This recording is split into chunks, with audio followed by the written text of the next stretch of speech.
you can just see in the video we made with Nick his excitement. He wants to yell, "Check yourself!" So and bad. I didn't realize it. I wasn't looking. I was blacked out, like looking over there somewhere. I'm Paul. I'm Steve. I'm Tim. And this is a Shelfie.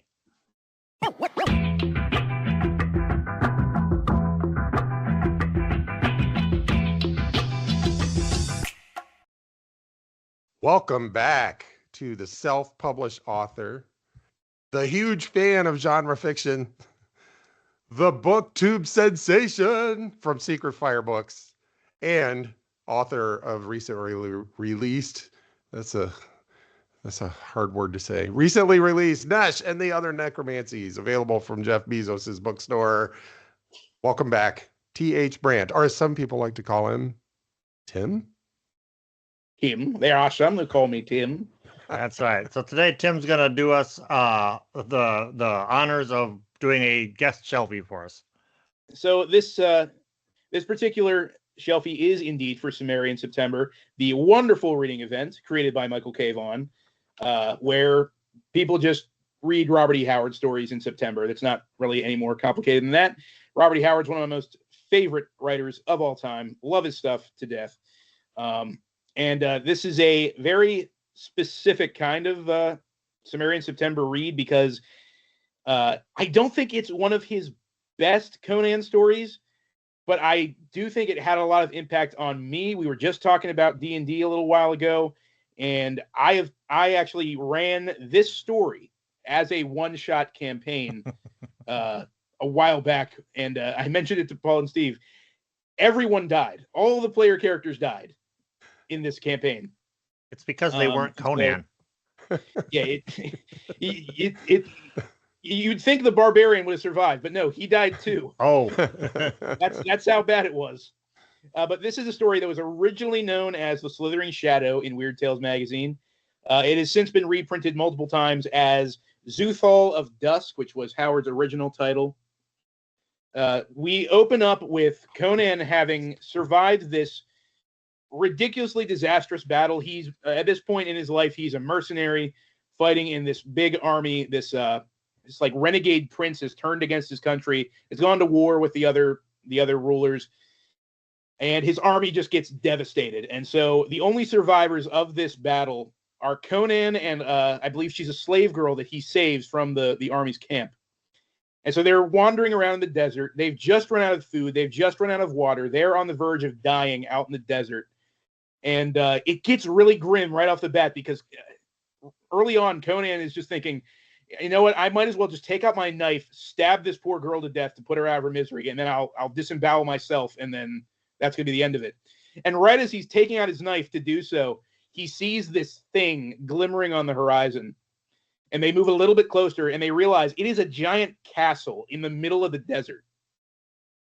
And when they get closer to it, they basically figure meeting whoever lives in this giant castle is better than, dying out here in the desert. Yeah. So they go up to these huge bejeweled walls, and the doors are wide open.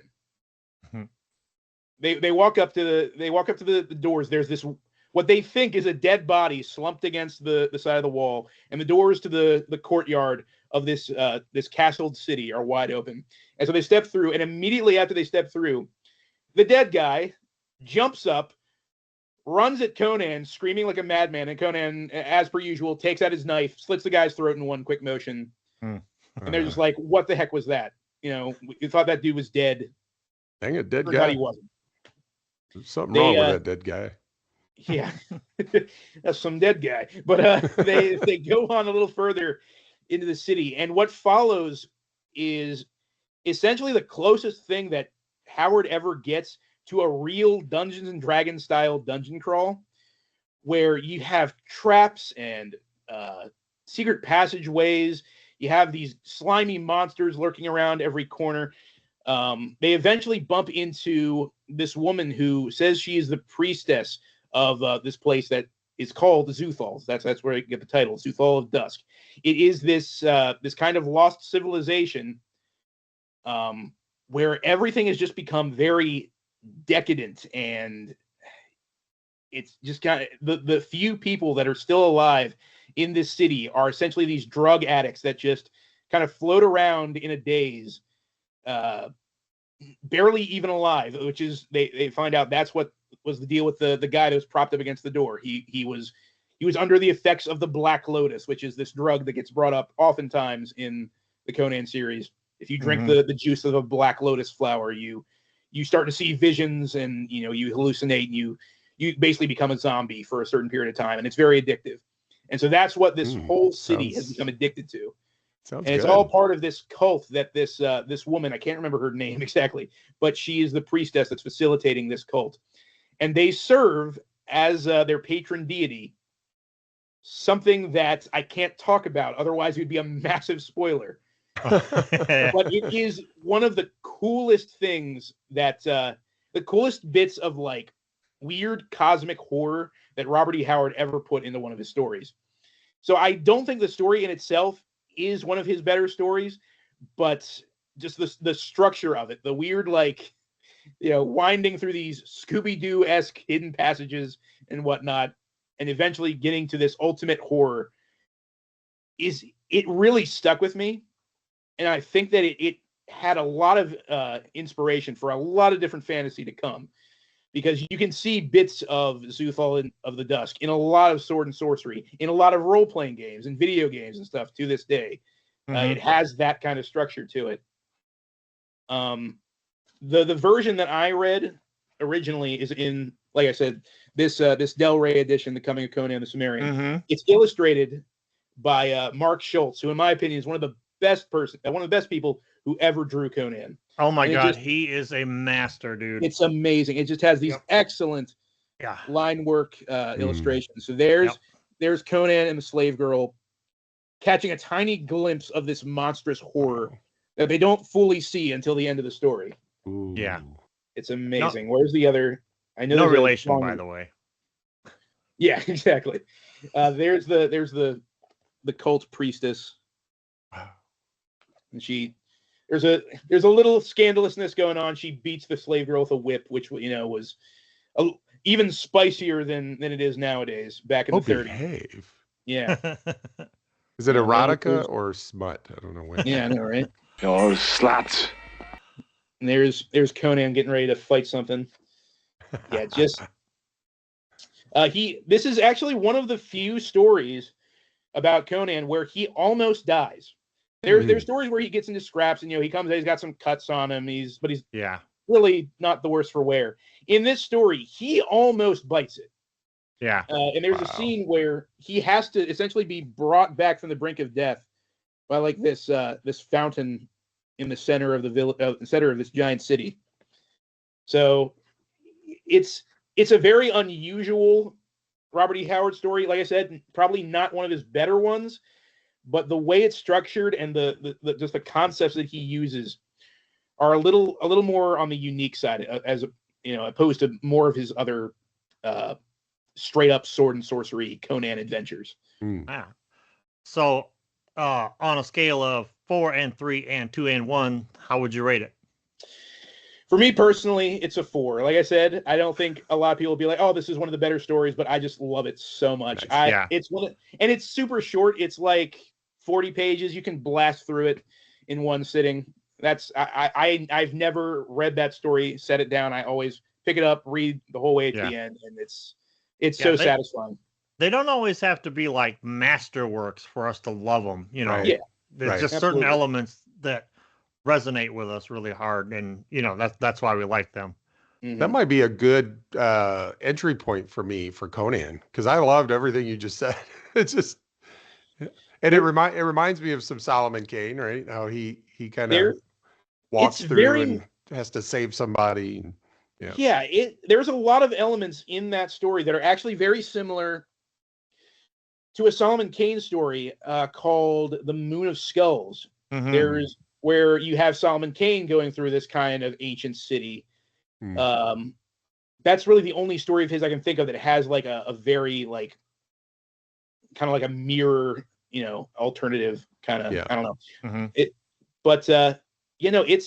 I'd say it's a good entry point. Just know that there are much better written Conan stories. That's the thing. Even though it's a fun story, it's not nearly as good as something like the Scarlet Citadel or Tower of the Elephant, where his prose is just so good. Like, not only the stories are good, his writing style is just on point. It's a little shaky with that story, which is my big complaint. Gotcha. Yeah. Yeah. So like, if you could make it through that, and not, if you can make it through that, you might want to read more. Yeah. And these are great. These Del Rey books are all the ones. I've got a couple of them. They're all great. Well put together. Great books. Yep. The one for Solomon Kane is great. I've been reading Solomon Kane from some older editions, but I will eventually get to that version of Solomon Kane because I want to see all the awesome illustrations. They look fantastic. Yeah. It's good. Yeah. That's the only downside. I've been reading some Solomon Kane lately for Sumerian September, and it's all on the Kindle. So it would be great to have one where I could see the illustrations. That would be pretty cool. Yeah. Maybe I'll have to head out to a bookstore this weekend. They're like, I think they're still being printed, which is why you can still pick them up pretty cheap for as much as you get out of these. And this isn't one of the bigger ones. There's they're reasonably priced. Yeah. Well, that was a good Shelfie. Sorry. Thanks. No. That's all I had to say. And that's all I had to say about that. All right. Well, that's awesome, Tim. It was great having you on both shows. You're certainly welcome back again. Anytime. Every time. Yeah, to our tiny little corner of BookTube. Should I announce that I'm leaving the Eebs and joining Check Your Shelf? Yeah. Controversy. No, maybe don't do that. Controversy here. I still want to get a couple of those guys on the show. Don't do that just yet. Okay. Wait until we publish our Warhammer episode. Yes. There we go. All right. Well, that's going to wrap up this special guest, Shelfie. I'm Paul. I'm Steve. I'm Tim. And the next time you're looking for something to read, check your shelf. E. All